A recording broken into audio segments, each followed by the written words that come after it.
welcome you watching Parliament News with me, Munmin Bhattacharya. Let's begin with news from Lok Sabha. Defence Minister Rajnath Singh on Tuesday asserted that India's missile system is very reliable and the safety procedures are of the highest order, and described the recent accidental missile release as regrettable. Rajnath Singh said a review of standard operations and maintenance was being conducted, and any shortcoming, if found, will be immediately rectified. Making a statement in Lok Sabha on the inadvertent release of a missile during an inspection on 9th March 2022, the Defence Minister said the government has taken serious note of the incident and a formal high-level inquiry has been ordered, which will determine the exact cause of the incident. The Minister said that during a routine maintenance and inspection, a missile was accidentally released at around 7 p.m. It was later learned that the missile had landed inside the territory of Pakistan. While this incident is regrettable, we are relieved that nobody was hurt due to the accident, he said. The minister also said Indian armed forces are well trained and disciplined and are well experienced in handling such systems. I would also like to state that a review of the standard operating procedures for operations, maintenance and inspections is being conducted in wake of this incident.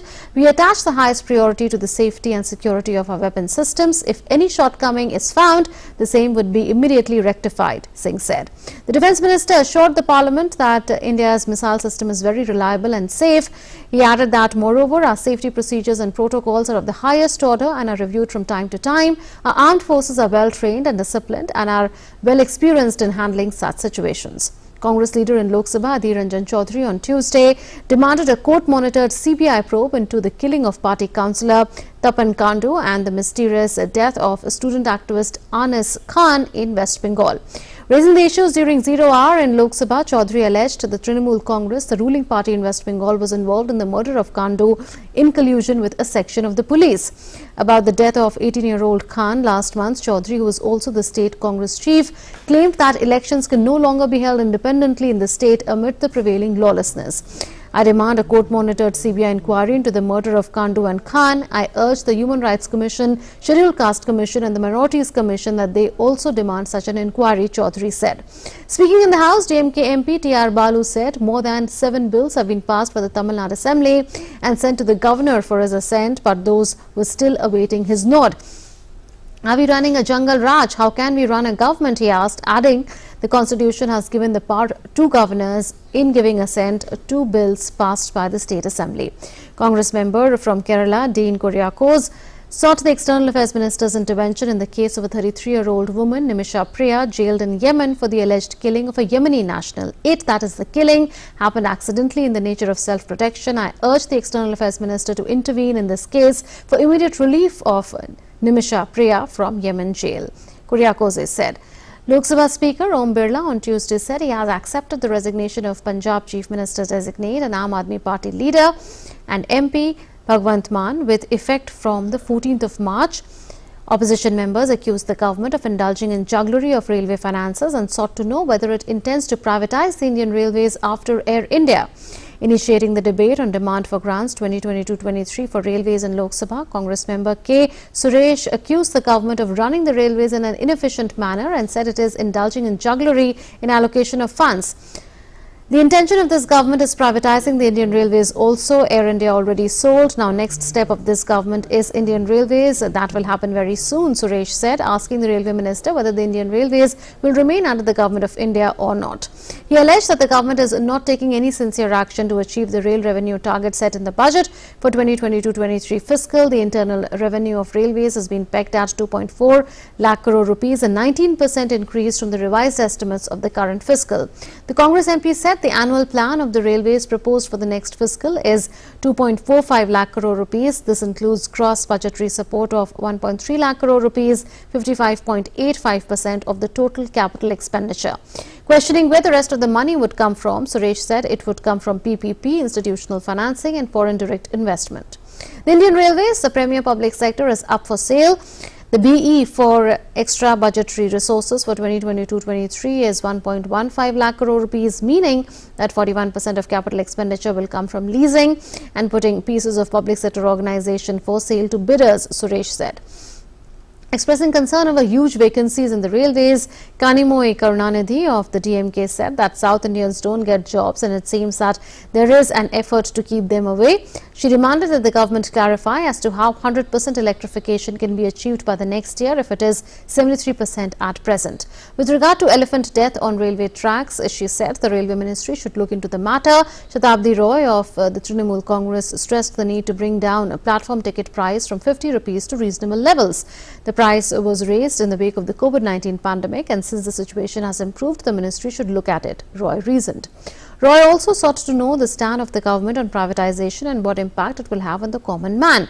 She wondered if the country really needed the bullet train and urged the ministry to focus on reducing the time for claim settlement for railway accident victims.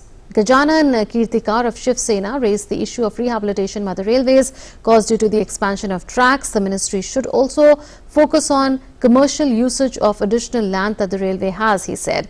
Bahujan Samaj Party MP from Jaunpur, Shyam Singh Yadav, alleged that the railways is no longer a common man's transport with increasing prices and privatization. The railways should be for the poor people, he asserted.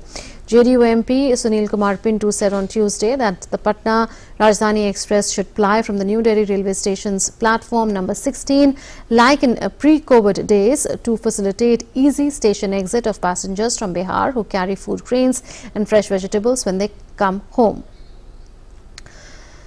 Pintu, who is a member of the Lok Sabha from Sitamarhi, said that Patna Rajdhani used to start from platform number 15 or 16 in pre-COVID days, but it has now been moved to platform number 7 or 8 of the station.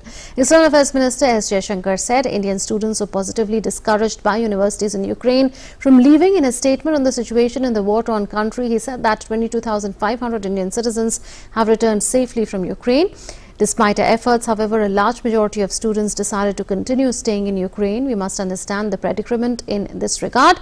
There was a national reluctance to leave the educational institutions and affect the studies. Some universities actively discouraged and showed reluctance to offer online courses. Many of them received conflicting advice regarding safety, Jaishankar said. He said that in the period leading to February 24, the political signals were confusing as well. Public urgings not to be taken by alarmism and reports of forced withdrawal created a confusing picture. The net result was that about 18,000 Indian nationals were caught in the midst of conflict when it started, Jaishankar said. The minister said that students did what they thought is right under the circumstance. He said that India prepared in advance of the actual conflict situation.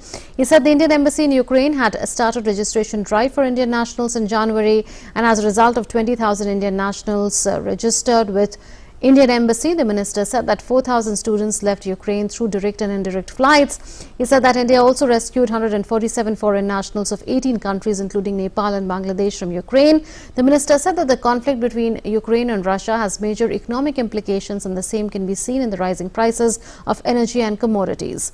The government on Tuesday said in Lok Sabha that it is ready to hold discussions on the Ukraine issue. Minister of State for Parliamentary Affairs Arjun Ram Meghwal said this has been decided in the Business Advisory Committee of the House.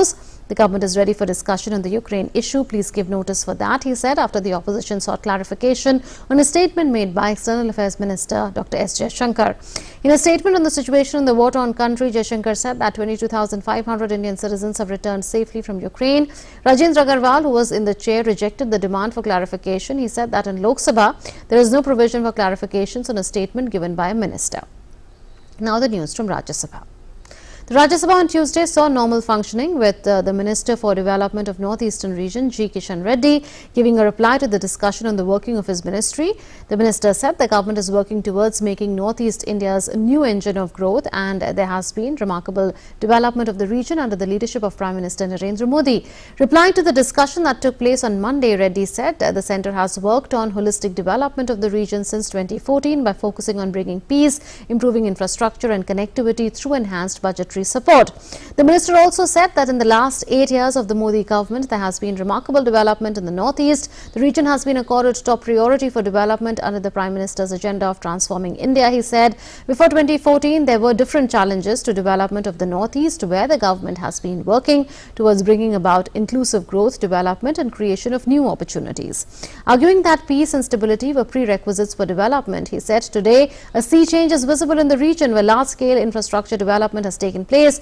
He claimed that under the Modi government, a new era of peace and prosperity has begun in the Northeast. He added that the youth there aspire for growth and development, and the centre will do everything to fulfill their desires. The minister also highlighted the decline in insurgency-related incidents to 163 in 2020 from 824 in 2014, besides a decrease in the number of security forces and civilians killed. The number of surrendered extremists has increased to 2,696 in 2020 from 291 in 2014, while the quantity of arms surrendered has gone up in the last 8 years, the minister said. He said peace provides development and prosperity, and to achieve that, the centre has launched several initiatives, including signing of memorandum of settlement with different rebel groups. After 2014-15, over 3 lakh crore rupees has been spent on the development of the region by various central ministries and departments, the minister said, adding while the northeastern states constitute 3.78% of India's population, the funds earmarked for them stand at 10% of the overall national allocation. Noting that connectivity is a big challenge to the development of the region, he said the government has been focusing on improving rail, road, air, waterway, telecom and internet connectivity with all the 8 states. India cannot develop unless the northeast is developed, he said, adding that our aim and our commitment is for the development of the region.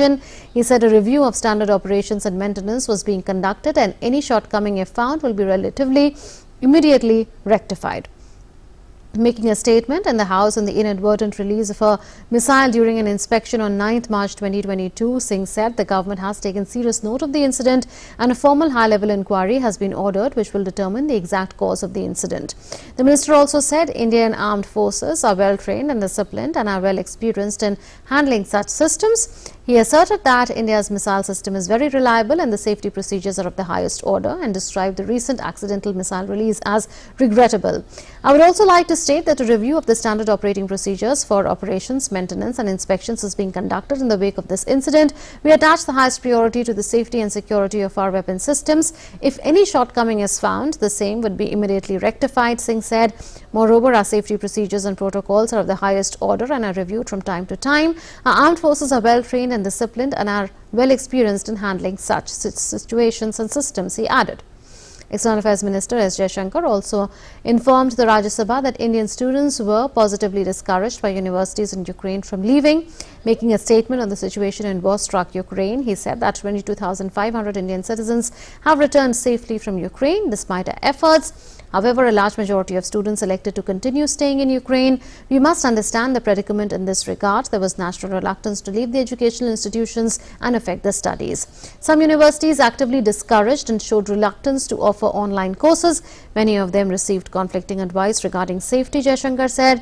He said that in the period leading to the 24th of February, the political signals were confusing as well. Public urgings not to be taken by alarmism and reports of forced withdrawal created a confusing picture. The net result was that about 18,000 Indian nationals were caught in the midst of conflict when it started, Jaishankar said.